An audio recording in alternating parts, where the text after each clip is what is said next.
Chapitre 60. Jacques d'Alphée reçu parmi les disciples. Jésus prêche à côté du comptoir de Matthieu. C'est un matin de marché à Capharnaüm. La place est pleine de marchands d'objets les plus disparates.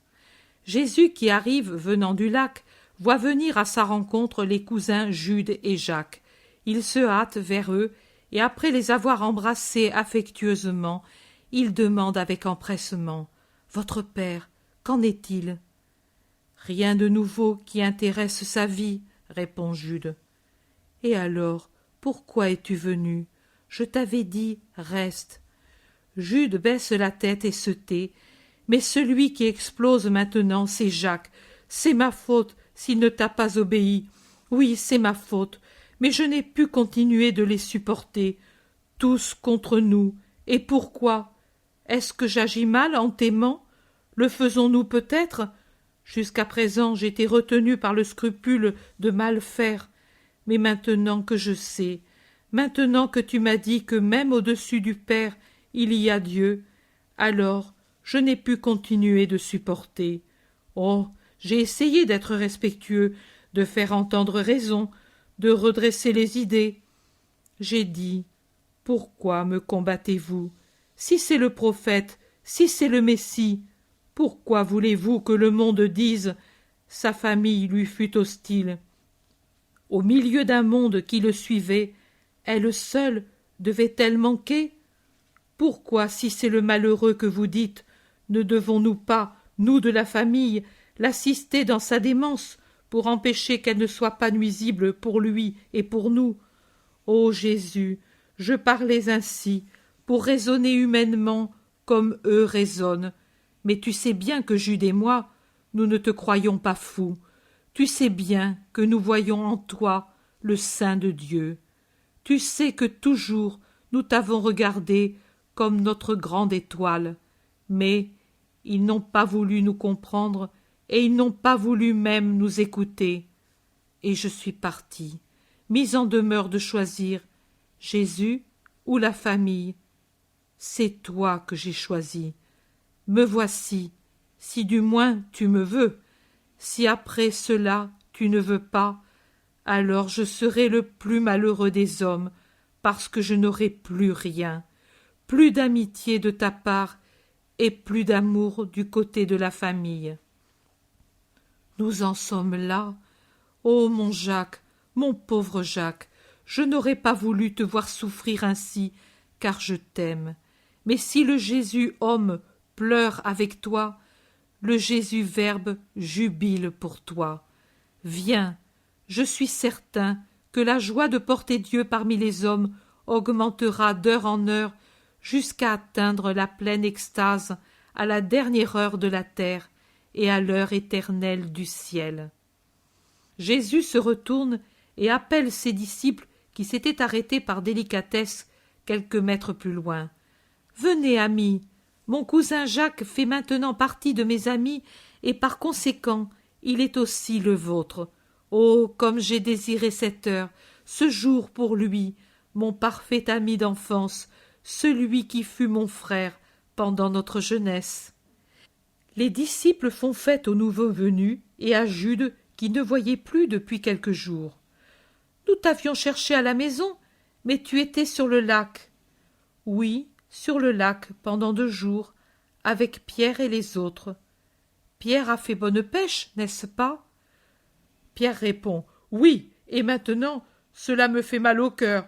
Je devrais donner tant de drachmes à ce voleur-là. » Et il montre du doigt le gabeleur Matthieu, dont le comptoir est assiégé par des gens qui paient pour leur place, je crois, ou les denrées. Tout sera en proportion, je dis. Plus de poissons et plus de redevances, mais aussi plus de gains. Non, maître, plus de poissons et plus de gains. Mais si je fais 2 fois plus de prises, celui-là ne me fait pas payer le double, il faut lui donner le quadruple, chacal. Pierre, eh bien, allons tout près de là. Je veux parler. Il y a toujours des gens près du comptoir de la gabelle. Je le crois bien, dit Pierre en grommelant, des gens et des malédictions. eh bien, j'irai y mettre des bénédictions. Qui sait si un peu d'honnêteté ne va pas rentrer chez le gabeleur. Tu peux être tranquille que ta parole ne traversera pas sa peau de crocodile. Nous verrons. Que lui diras-tu? Rien directement, mais je parlerai de façon qu'il en prenne aussi pour lui. Tu diras qu'il est larron, celui qui nous attaque sur les routes, aussi bien que celui qui dépouille les pauvres qui travaillent pour gagner leur pain, et pas pour les femmes et les ivresses. Pierre, veux-tu parler à ma place? Non, maître, je ne saurais pas bien m'expliquer. Et avec l'amertume que tu as en toi, tu te ferais du mal, et à lui aussi. Ils sont arrivés près du comptoir de la gabelle. Pierre se dispose à payer.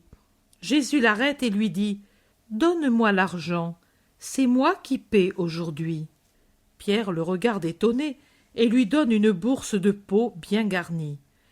Jésus attend son tour et quand il est en face du gabelier, il dit « Je paie pour 8 corbeilles de poissons de Simon de Jonas.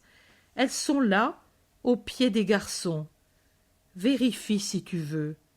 Mais entre honnêtes gens, la parole devrait suffire. Et je pense que tu me prends pour tel. Combien pour la taxe ?»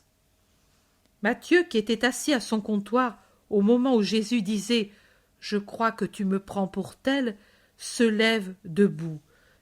De petite taille et déjà âgé, à peu près comme Pierre, il montre pourtant un visage fatigué de jouisseur et une évidente confusion. Il reste tête basse au début, puis la lève et regarde Jésus. Jésus le regarde fixement, gravement, le dominant de sa haute stature. « Combien ?» demande Jésus après un moment. « Il n'y a pas de taxe pour le disciple du Maître, » répond Matthieu, et à voix plus basse, « Prie pour mon âme. Je la porte en moi, car j'y abrite les pécheurs, mais toi, pourquoi n'en as-tu pas souci ?» Et Jésus se retourne aussitôt après, revenant vers Pierre tout ébahi. Les autres aussi sont ébahis. Ils chuchotent, n'en croyant pas leurs yeux, croyant pas leurs yeux, croyant pas leurs... Jésus s'adosse à un arbre, à une dizaine de mètres de Matthieu, et commence à parler. Le monde est comparable à une grande famille dont les membres exercent des métiers différents et tous nécessaires. Il y a les agriculteurs, les bergers, les vignerons, les charpentiers, les pêcheurs, les maçons, les ouvriers du bois et du fer, et puis les écrivains, les soldats, les fonctionnaires affectés à des missions spéciales, les médecins, les prêtres, il y a de tout. Le monde ne saurait être composé d'une seule catégorie. Les professions sont toutes nécessaires, toutes saintes, si toutes font leur travail avec honnêteté et justice. Comment peut-on y arriver si Satan nous tente de tant de côtés? En pensant à Dieu, qui voit tout, même les actions les plus cachées, et à sa loi qui dit « Aime ton prochain comme toi-même, ne lui fais pas ce que tu ne voudrais pas qu'on te fasse, ne dérobe pas en aucune manière. » Dites-moi, vous qui m'écoutez, quand quelqu'un meurt, emporte-t-il avec lui ses sacs d'argent? Et même s'il était assez sot pour les vouloir auprès de lui en son tombeau, pourrait-il s'en servir dans l'autre vie? Non, les pièces de monnaie s'abîment au contact de la pourriture d'un corps décomposé. Mais son âme, d'autre part, serait nue, plus pauvre que celle du bienheureux Job, ne disposant pas de la plus petite pièce de monnaie, même si ici-bas et dans la tombe, elle avait laissé des talents et talents. Aussi, écoutez, écoutez. En vérité, au contraire, je vous le dis, avec les richesses, on acquiert difficilement le ciel, mais au contraire, avec elles, on le perd généralement, même si elles proviennent d'un héritage ou d'un gain honnête. Car il y a peu de riches qui sachent en user avec justice. Que faut-il alors pour posséder ce ciel béni, ce repos au sein du Père? Il faut n'être pas avide de richesses, pas avide dans le sens de ne pas les vouloir à tout prix, même en manquant à l'honnêteté et à l'amour. Pas avide en ce sens que les possédants, on les aime plus que le ciel ou le prochain, en refusant la charité au prochain quand il est dans le besoin. Pas avide pour ce que les richesses peuvent donner, c'est-à-dire femme, plaisir, table opulente, vêtements fastueux qui insultent à la misère de ceux qui ont froid et faim. Il y a, oui, il y a une monnaie d'échange pour les injustes monnaies du monde et qui vaut dans le royaume des cieux.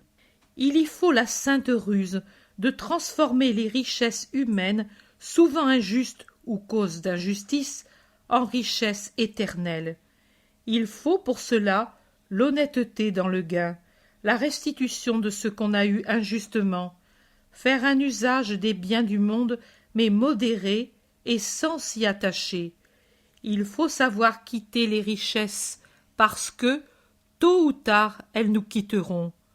Oh, il faut y penser, tandis que le bien accompli ne nous abandonne jamais. Tous voudraient qu'on les appelle justes, et être considérés comme tels, et comme tels être récompensés par Dieu. Mais comment Dieu pourrait-il récompenser celui qui n'a du juste que le nom, mais n'en a pas les œuvres? Comment pourrait-il dire « Je te pardonne » s'il voit que le repentir n'est que dans les mots et que dans l'esprit? Il n'y a pas de changement véritable. Il n'y a pas de repentir tant que dure le désir de l'objet qui est cause du péché. Mais quand quelqu'un s'humilie, quand il mutile moralement ce qui est en lui la source d'une passion mauvaise, et ça pourrait être la femme ou l'or, quand il dit « Pour toi, Seigneur, plus rien de tout cela », voilà alors un repentir authentique, et Dieu l'accueille en disant « Viens, tu m'es cher, comme une créature innocente ou un héros. » Jésus a fini. Il s'en va, sans même se tourner vers Matthieu, qui s'est approché du cercle des auditeurs dès les premières paroles. Quand ils sont près de la maison de Pierre, sa femme accourt pour dire quelque chose à son mari. Pierre fait signe à Jésus de s'approcher de lui. « C'est la mère de Jude et de Jacques. Elle veut te parler, mais sans être vue. Comment faire ?» Ainsi, j'entre dans la maison, comme pour me reposer, et vous tous allez distribuer l'obol aux pauvres. Prends aussi l'argent de la taxe dont il n'a pas voulu. Va. Jésus fait un signe pour les congédier tous, pendant que Pierre se charge de les persuader d'aller avec lui. « Où est la mère, femme ?» demande Jésus à l'épouse de Pierre. « Sur la terrasse, maître, il y a encore de l'ombre et de la fraîcheur. Monte tranquillement, tu y seras plus libre que dans la maison. » Jésus monte le petit escalier. Dans un coin, sous la tonnelle que forme la vigne, assise sur un petit coffre près du muret de clôture, en vêtements sombres, le visage presque caché par son voile, il y a Marie d'Alphée. Elle pleure doucement, sans bruit. Jésus l'appelle. « Marie, chère tante !» Elle redresse son pauvre visage angoissé et tend les mains. « Jésus ! Quelle douleur dans mon cœur !» Jésus est tout près. Il la force à rester assise, mais lui reste debout, avec son manteau, dont il est encore drapé, tenant une main sur l'épaule de sa tante et l'autre dans ses mains. « Qu'as-tu? Pourquoi tant de larmes? Ô Jésus, je me suis échappée de la maison en disant « Je vais à Cana chercher des œufs et du vin pour le malade. Près d'Alphée, il y a ta mère qui en prend soin. Elle sait si bien le faire, elle, et je suis tranquille. Mais en réalité, je suis venue ici. J'ai couru 2 nuits entières pour y arriver plus tôt. Je n'en peux plus, mais pour la fatigue, ce n'est rien. C'est la douleur du cœur qui me fait mal. Mon Alphée, mon Alphée, mes fils, oh pourquoi tant de différence entre eux alors qu'ils sont d'un même sang? C'est comme les deux meules d'un moulin pour broyer le cœur d'une mère. Jude et Jacques sont avec toi? Oui, alors tu sais. Mon Jésus, pourquoi mon Alphée ne comprend-il pas? Pourquoi mourir? Pourquoi veut-il mourir ainsi? Et Simon et Joseph, pourquoi ne sont-ils pas avec toi, mais contre toi? Ne pleure pas, Marie. Moi, je n'ai aucune rancœur à leur égard. Je l'ai dit aussi à Jude. Je comprends et je compatis. Si c'est pour cela que tu pleures, il ne faut plus pleurer. Pour cela, oui, car il t'offense. Pour cela, et puis, parce que je ne veux pas que mon époux meure comme ennemi à toi. Dieu ne lui pardonnera pas, et moi, oh, je ne l'aurai plus dans l'autre vie. Marie est vraiment angoissée. Elle pleure à chaudes larmes sur la main que Jésus lui a abandonnée, et de temps à autre, elle la baise et lève vers lui son visage défait. Non, dit Jésus, non, ne parle pas ainsi. Moi, je pardonne. Et si c'est moi qui pardonne? Oh, viens, Jésus, viens sauver son âme et son corps, viens. Ils disent encore pour t'accuser, oui, ils disent que tu as enlevé 2 fils à un père qui va mourir, et ils le disent à Nazareth, comprends-tu? Mais ils disent aussi, il fait partout des miracles, et dans sa maison, il ne sait pas en faire. Et moi, je te défends en disant, que peut-il si vous l'avez chassé par vos reproches, si vous ne le croyez pas? C'est alors qu'ils ne veulent rien entendre. Tu as bien dit, s'ils ne croient pas. Comment puis-je en faire là où on ne croit pas? Oh, tu peux tout, je crois pour tous, viens, fais un miracle pour ta pauvre tante. Je ne puis.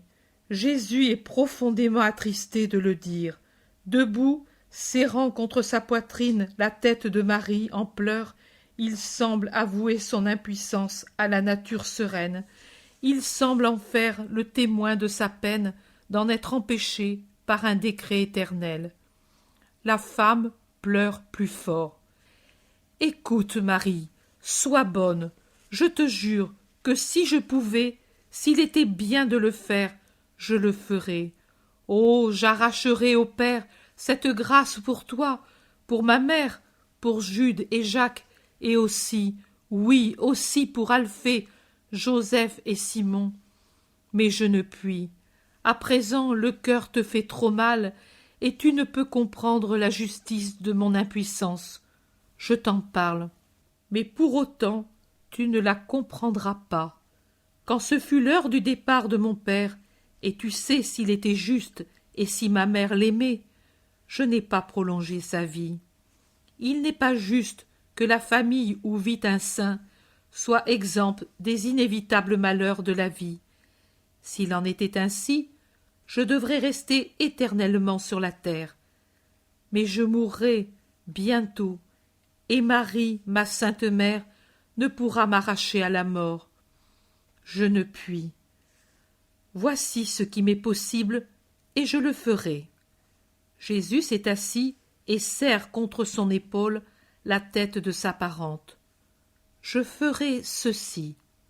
À cause de ta souffrance, je te promets la paix pour ton Alphée. Je t'assure que tu n'en seras pas séparé. Je te donne ma parole que notre famille sera réunie au ciel, rassemblée pour toujours. Tant que je vivrai, et après, je verserai toujours au cœur de ma parente tant de paix, tant de force, que je ferai d'elle une apôtre auprès de tant de pauvres femmes, qu'à toi, femme, il sera plus facile d'approcher. Tu seras pour moi une amie bien-aimée en ce temps d'évangélisation. La mort ne pleure pas, la mort d'Alphée te délivre de tes devoirs d'épouse et t'élève au devoir plus sublime d'un mystique sacerdoce féminin, si nécessaire près de l'autel de la grande victime et devant tant de païens dont l'âme sera plus touchée en présence de l'héroïsme saint des femmes disciples qu'en présence de celui des disciples. Ô ton nom, tante chère, sera comme une flamme dans le ciel chrétien. Ne pleure plus, va en paix, sois forte, résignée, sainte. Ma mère fut veuve avant toi, elle te réconfortera comme elle sait le faire. Viens, je ne veux pas que tu partes seule sous ce soleil. Pierre t'accompagnera avec la barque jusqu'au Jourdain, et de là à Nazareth avec un âne. Sois bonne. Bénis-moi, Jésus, toi, donne-moi la force. Oui, je te bénis et te donne un baiser, chère tante. Et il la baise tendrement, la serrant encore longuement contre son cœur, jusqu'à ce qu'il la voie calmer.